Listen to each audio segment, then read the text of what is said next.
আমি আজকের থেকে 10 বছর আগে এই ডাইরেক্ট সেলিং বিজনেসে এসেছি। শুরুতে আমার একটা ভাষা ছিল কি জানেন, আমার তো সময় নেই, আমি পারবো না। তো আমার স্যার একটি কথা বলেছেন, মুরারি বাবু, সময় কাদের নেই জানেন? যারা অন্যকে ধনী বানানোর জন্য গোলাম হয়ে কাজ করে তাদের সময় নেই, তাদের সময় থাকে না। দেখবেন যারা আপনাকে এই কথা বলবে যে সময় নেই, আমি ব্যস্ত, দেখবেন তার মাথা থেকে পাও দিয়ে দেখবেন, তার জীবনের স্ট্রাকচার দেখবেন, সে অ্যাকচুয়ালি অন্যের অধীনে কাজ করছে, অন্যকে মানে বড় বানানোর জন্য সে কাজ করছে। কেউ রাজমিস্ত্রি কাজ করছে মানে কি অন্যের মল সে তৈরি করছে, কেউ রং মিস্ত্রি কাজ করছে মানে অন্যের বিল্ডিং সাজাচ্ছে, ঠিক আছে না? কন্ট্রাক্টরের অধীনে কাজ করছে, কেউ ব্যাংকে চাকরি করছেন, কেউ ব্যাংকে বড় বানাচ্ছেন, কেউ এলআইসি চাকরি করেন, কেউ এলআইসিকে বড় বানাচ্ছেন। অর্থাৎ কাদের সময় নেই? যারা অন্যকে ধনী বানানোর জন্য কাজ করছে। সময় কাদের থাকে? যারা নিজেকে ধনী বানানোর জন্য কাজ করেন, তাদের একটা সময়, শুধু সময়ই সময় থাকে। তো সময় কিভাবে নিজের অধীনে করতে হয়, আজকের আলোচনা সেটা। আপনি সময়কে কিভাবে নিজের অধীনে করবেন? প্রথম হচ্ছে কি, সময়কে বুঝতে হবে যে এই দুনিয়াতে সব থেকে অমূল্য জিনিস কি? সময়। সময় এমন একটা জিনিস যেটাকে আপনি করুর করুর টাকা দিয়ে কিনতে পারবেন না, যেটা চলে গেলে সেটা পাওয়া যায় না। সবচেয়ে অনমূল রতন হচ্ছে সময়। আপনার ধন চলে গেল ধন আপনার তৈরি করতে পারবেন, আপনার পয়সা চলে গেল পয়সা আপনি আবার রোজগার করতে পারবেন, কিন্তু সময় চলে গেলে সেটাকে আপনি কিছুতেই ফিরে পাবেন না। তাই এই দুনিয়াতে সবচেয়ে অমূল্য সম্পদ হচ্ছে সময়। প্রথমে সময়কে এইভাবে বুঝতে হবে। নাম্বার 2 কি, সময়কে যারা ম্যানেজ করতে শিখেছেন, অর্থাৎ সময়কে যে নিজের কন্ট্রোলে করতে পেরেছেন, সে দুনিয়াতে সময়ের মালিক হতে পেরেছে। আর যে সময়ের মালিক, সে দুনিয়াতে সব থেকে পয়সাওয়ালা আমির লোক। সময় যে সময়ের গোলাম হয়ে যায়, অর্থাৎ যাকে সময় চালায় সে সময়ের গোলাম হয়, আর যে সময়ের গোলাম হয় সে চিরজীবন গোলাম হয়ে থাকে। আর যে সময়কে গোলাম বানায়, যে সময়কে গোলাম বানায়, সময়কে সঠিক ব্যবহার করতে শিখেছে, সেই শতাব্দীতে সবচেয়ে ধনী ব্যক্তি হতে পেরেছে। তো বন্ধুরা, সময়কে কিভাবে আপনি ব্যবহার করবেন? ভগবান মুকেশ আম্বানিকেও 24 ঘন্টা দিয়েছেন। যে মানুষটা রাস্তায় ভিক্ষা করছেন, রিক্সা চালাচ্ছেন, সবচেয়ে কম রোজগার করছেন, তাকে ভগবান 24 ঘন্টা দিয়েছেন। কিন্তু যে ব্যক্তি সময়টাকে নিজের কন্ট্রোলে নিতে পেরেছেন, সেই সময়কে গোলাম বানাতে পেরেছেন। আর যে সময়কে গোলাম বানাবে, সেই দুনিয়াতে সব থেকে আমির ব্যক্তি হবে। তো আজকে থেকে 10 বছর আগে আমার গুরুদেব আমাকে শিখিয়েছেন সময়কে কিভাবে তুমি গোলাম বানাবে। অর্থাৎ কি, আমরা প্রত্যেকটা মানুষ যদি দেখি, আমরা মানে জাগ্রত অবস্থায় যখন আমরা ঘুমিয়ে পড়ি, তখন সেটা আমাদের কন্ট্রোলের বাইরে। যখন আমরা জেগে থাকি জাগ্রত অবস্থায়, আমরা যদি লক্ষ্য করি যে আমরা প্রত্যেক দিন আমাদের সময়টাকে আমরা নষ্ট করছি, কেউ না কেউ আমাদের সময় আমাদের থেকে কেড়ে নিচ্ছে। দেখবেন আপনি প্রচণ্ড ব্যস্ত বলছেন, তো আপনি সারাদিন দেখবেন আপনি কত ঘন্টা সময় কোন কোন জায়গাতে নষ্ট করেছেন। রাত্রিবেলা শোয়ার আগে, সকাল থেকে রাত্র অবধি আপনি মনে করেন চাকরি করছেন, আপনি যে কাজ করছেন, সেই কাজের মধ্যেও আপনি কখন সময়টাকে মিস ইউজ করেছেন। কি অফিসে কাজ করছে, কি সারাক্ষণ সে কি অফিসে করছে, সে কি 10 মিনিট 15 মিনিট সেই অন্য বিষয়ে আলোচনা করে না, চিন্তা ভাবনা করে না? এবার আপনি চিন্তা করছেন রাজনীতিক নিয়ে, ওই রাজনীতি আপনার সময়টা চুরি করে নিয়ে গেছে।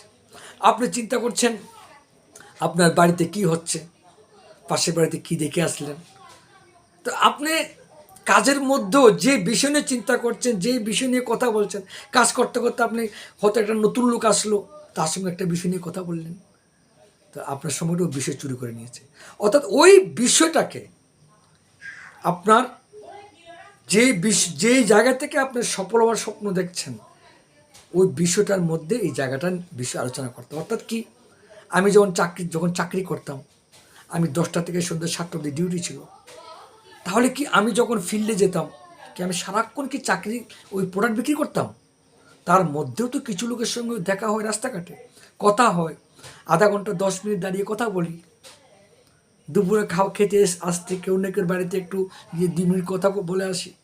অর্থাৎ কাজের মধ্যেও আমি সময়টাকে এখানে ইনভেস্ট করেছি, সময়টাকে আমি কাজে লাগিয়েছি, আমার সময়টাকে আমি ম্যানেজ করেছি। আমি সকাল 10টার সময় কাজে যেতাম, যেখানে আগে 8টায় 9টায় ঘুম থেকে উঠতাম, সেখানে আমি 6টায় ঘুম থেকে উঠে গেছি। তাহলে আমার 2 ঘন্টার সময়টাকে আমি আমার কাজে লাগিয়েছি। তাহলে আমার চাকরি ঠিক রইল, আমার যেই জায়গা থেকে আমি নিজের ভবিষ্যৎ নির্মাণ করার জন্য স্বপ্ন দেখেছি সেইখানে আমি সময়টাকে ইনভেস্ট করলাম। এইভাবে ইনভেস্ট করতে করতে করতে করতে আজকে মুরারি মজুমদার 10 বছর হলো। তো প্রথম 1 থেকে 2 বছর একটু পরিশ্রম হয়েছে, কারণ আগে 9টায় ঘুম থেকে উঠতাম, এখন 6টায় উঠেছি। 1 থেকে 2 ঘন্টা আমি আমার RCM-এর জন্য একটু সময় দিয়েছি।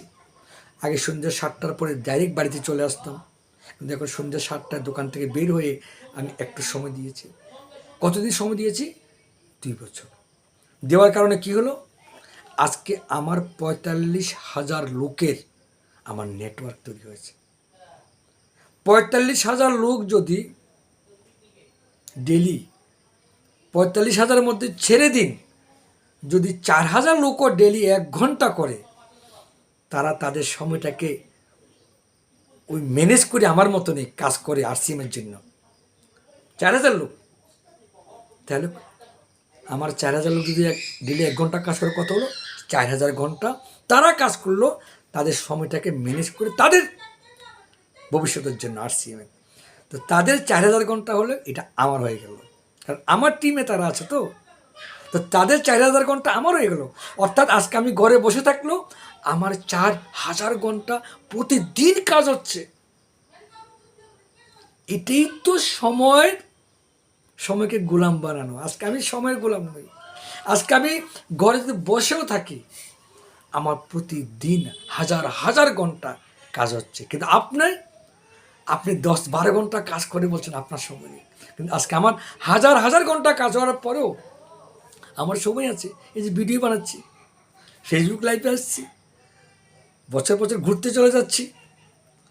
তো জীবনের সবচেয়ে অমূল্য ধন কি? সময়। একটা মানুষ তখনই জীবনের আনন্দ উপলব্ধি করতে পারে যখন তার কাছে সময় থাকে, রোজগারের রাস্তাটা মজবুত থাকে। আজকে RCM-এর মাধ্যমে আমি সময়টাকে ম্যানেজ করার কারণে আজকে রোজগারের রাস্তাটাও, কারণ 4,000 ঘন্টা যদি আমার ডেলি কাজ হয়, আমার রোজগারটা কত আসবে ভাবুন একটু। এটা করিশ্মা কী করে হলো? আমি সময়টাকে ম্যানেজ করতে শিখেছি। এটা তো শুরু মাত্র, এটা তো শুরু। আগামী 10 বছর পরে কত হাজার ঘন্টা কাজ হবে আমার। তাই যারা সময় বলেন যে আমার সময় নেই, একবার এই ভিডিওটা দেখবেন এবং এই ভিডিওটা তাকে শেয়ার করবেন। কারণ সময় যার নেই, তার মতো কাঙ্গালের দুনিয়াতে কেউ নেই, তার মতো দুঃখী আত্মা কেউ নেই। কারণ তার সময় নেই। সে বউকে সময় দিতে পারে না, সে মাকে সময় দিতে পারে না, সে সন্তানকে সময় দিতে পারে না, সে নিজেকে সময় দিতে পারে না। পৃথিবীতে সবচেয়ে অমূল্য রতনটাই তার কাছে নেই। তাহলে এই কথাটা বলে বলে যারা মানসিক শান্তি পাচ্ছেন, একদিন বুঝবেন আপনি মনুষ্যের জীবনটা আপনার বৃথা হয়ে গেল। তো নমস্কার, এই ভিডিওটাকে বেশি করে শেয়ার করবেন, দেখবেন আপনার দ্বারা অনেক মানুষ এই সময়ের মূল্যটা বুঝতে পারবে এবং একটা সঠিক জায়গায় এই সময়টাকে কাজে লাগিয়ে সময়কে নিজের অধীনে করতে পারবে। নমস্কার, ভালো থাকুন।